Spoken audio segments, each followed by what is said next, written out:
Today we are talking about a very important topic, and that is the subject of failure, failing at manifesting. Have you ever failed at manifesting? If you're watching this video, you might feel like you have and you want some clarity on why. So today I'm going to get deep into what does it really mean to fail at manifesting, how can you stop failing, and how can you overcome the state of feeling like a failure. And these are all very important things, so let's get into it. First, I want to introduce myself. My name is Genevieve and I'm a manifestation coach.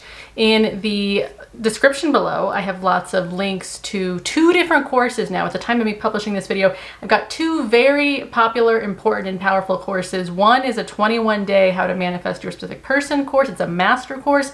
And the other one is a 31-day self-concept course. Both are very powerful and probably would be extremely helpful to you. So check those out if you would like to. I've also got links to do coaching with me if you want to talk to me and get some personal clarity from me about your situation and some guidance.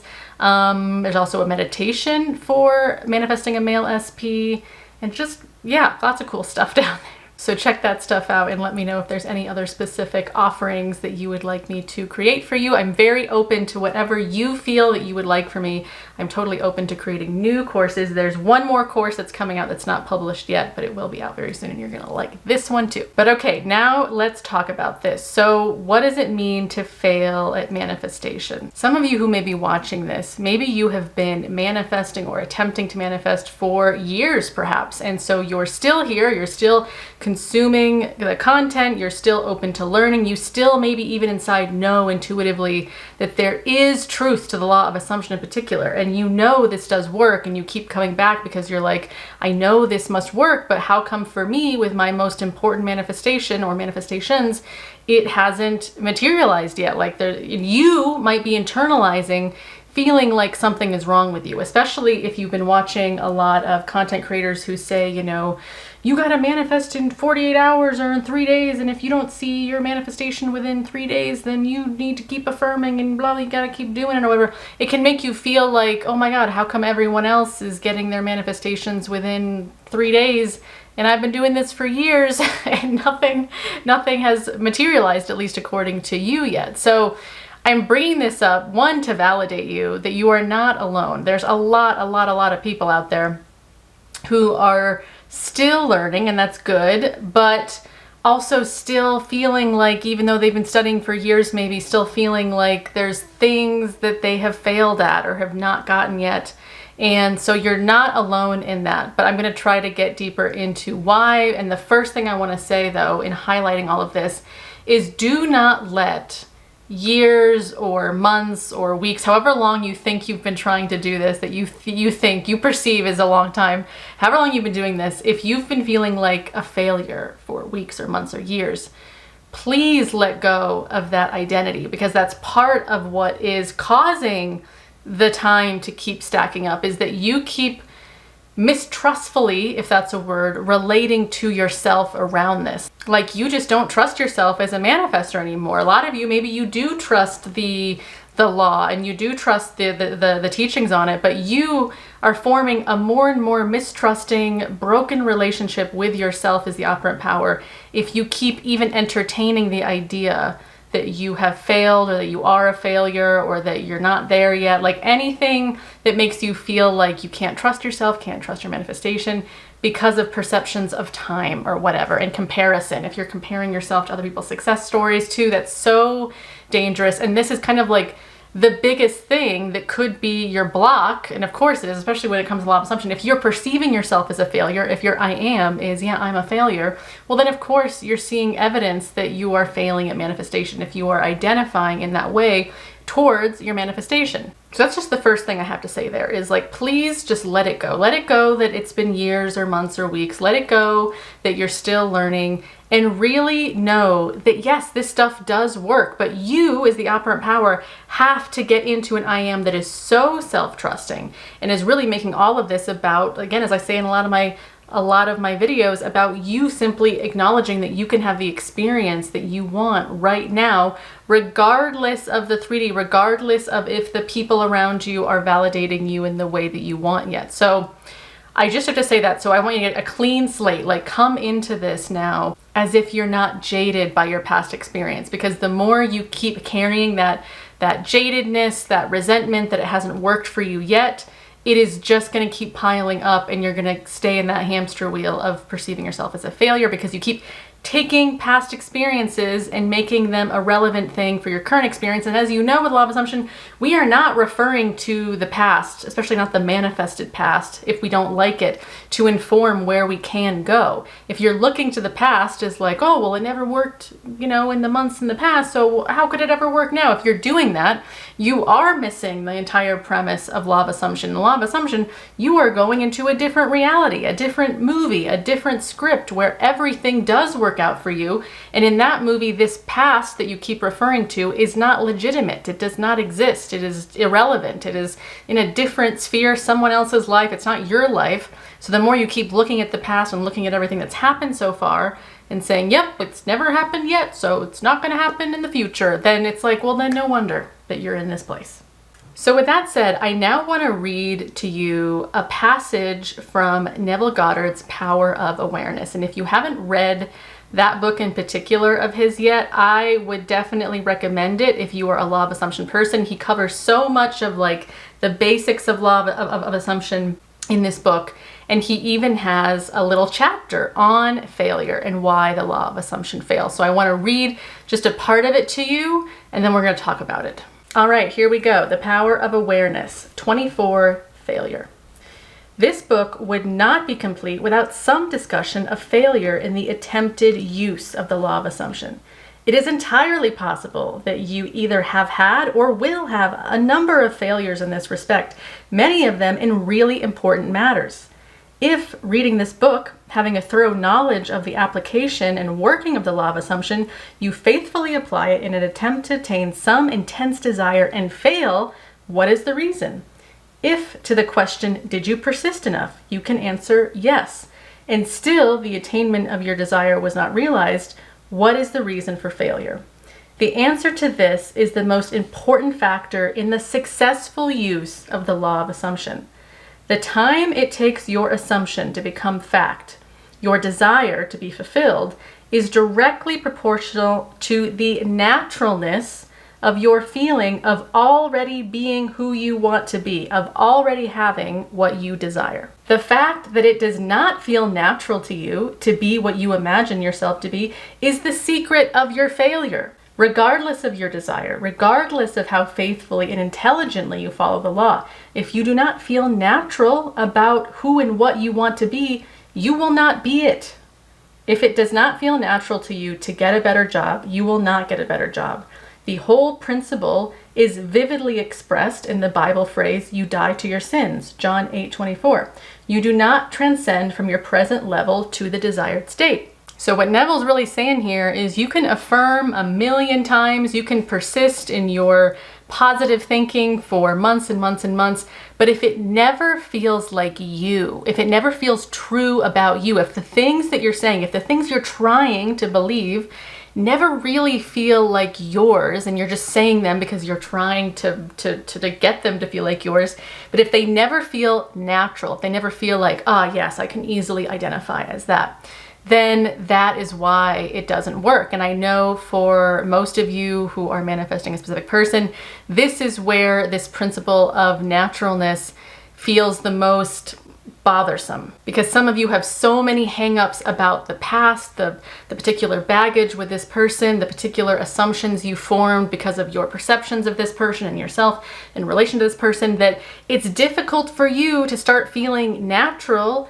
in the new story because you're just so saturated still in the old story and how real the old story feels, and you can't seem to stop referencing it. Like, remember what I was saying before about how you need to stop referencing what you've already experienced as somehow like a legit point of reference to where you're gonna go. But if you keep doing that, you're just going to stay in that same hamster wheel of never getting there, because the past can no longer be a legitimate reference point. What you've already experienced can no longer be relevant or legitimate in any way. And this is what we mean by you're creating a totally new version of people, a new version of yourself, a new version of your specific person, and it doesn't have to have anything to do with what you've already experienced. But what's important, as Neville said, is you do need to start feeling like this is a believable thing. This is a natural, believable thing for you to be like, ah, yes, I am this way and my person is this way. And obviously this applies too to not just manifesting specific people, but if you're manifesting health or career stuff or money, if it doesn't feel believable to you, and that's what natural, at least to me, actually means, is does this really feel believable? Like, is this something that you can say? Like, me and my SP have an amazing marriage together. Like, can you say that? Or even something less big than that. Like, me and my SP really love each other. Can you say that and really feel like it's true? And not only is it true, but it's playing out in the 3D, or playing out in all of reality, I should say, both in the 5D and the 3D. So what does naturalness in the new conviction really feel like? Well, I actually addressed this in the video that was published just before this one, but I'll link it here. And in that video, I gave a negative example because I feel like with a negative example, it might feel more relatable to a lot of you right now. And the negative example I gave was the identity, or the I am statement of I am worthless. Like, you probably know what it's like to say that about yourself, and there's a naturalness to knowing like, yep, that's true. I'm worthless. I am not chosen, or something like that, where it's like something that just feels so natural to you to claim. The reason that keeps manifesting is because it feels natural. It feels like, yeah, it's very familiar. It's very natural. It says I don't have a lot of resistance to claiming that, because it's just that particular thing, even though it's a negative assumption, it's very natural for me to claim that. What doesn't feel natural is to claim that I'm always chosen. That still feels a little weird to me. That still feels like I can't relate to that fully. Like, I don't even know what that is. So I just want you to realize that this is the only reason, probably, that your manifestations have not come to fruition yet. It's not because you are a failure and you've just been meant to fail for years and years or months and months or whatever it is. It's simply because whatever you are manifesting, you don't feel natural in your conviction about it yet. It still feels like something you're trying to get, or that you're trying to force yourself to believe, or that you're hoping the 3D will kind of prove to you, and then maybe you'll believe it after. And that's why it's not really happening yet. So how do you change this? How do you make your convictions, your new reality, natural to you? And first, I'm going to give you Neville's answer, because he very much states it after the passage that I just read. But then I'm going to give you a little bit more of kind of my own interpretation of this. So, how can this feeling of naturalness be achieved?